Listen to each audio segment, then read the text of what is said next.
అందరికీ వందనములు. ఈరోజు మరి దేవుని వాక్యంతో మీ ముందుకు వస్తున్న మీ సత్యోత్తమను. మార్కు సువార్త 13వ అధ్యాయము 5 నుండి 13వ వచనం వరకు. యేసు వారితో ఇట్లు చెప్పసాగెను. ఎవడనూ మిమ్మల్ని మోసపుచ్చకుండా చూసుకొనుడి. అనేకులు నా పేరట వచ్చి నేనే ఆయననని చెప్పి అనేకులను మోసపుచ్చెదరు. మీరు యుద్ధములను గూర్చియు యుద్ధ సమాచారములను గూర్చియు వినినప్పుడు కలవరపడకుడి.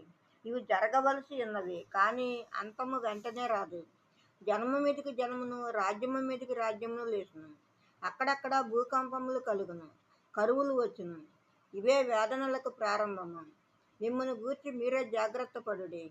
వారు మిమ్మును సభలకు అప్పగించెదరు, మిమ్మును సమాజ మందిరములలో కొట్టించెదరు. మీరు వారికి సాక్షార్థమై అధిపతుల ఎదుటను రాజుల ఎదుటను నా నిమిత్తము నిలువబెడతారు. సకల జనములకు సువార్త ముందుగా ప్రకటింపబడవలెను. వారు మిమ్మును అప్పగించుటకు కొనిపోవున్నప్పుడు మీరు ఏమి చెప్పుదమా అని ముందుగా చింతింపకుడి. ఆ గడిలోనే మీకేది ఇయ్యబడినో అదే చెప్పుడి. చెప్పువాడు పరిశుద్ధాత్మయే గాని మీరు కారు.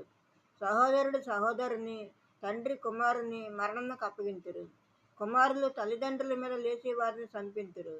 నా నామము నిమిత్తము అందరి చేత మీరు ద్వేషింపబడుదురు. అంతము వరకు సహించిన వాడే రక్షణ పొందును. ఆమేన్.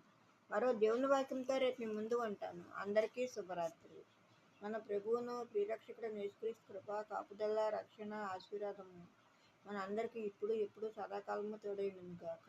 ఆమేన్, ఆమేన్.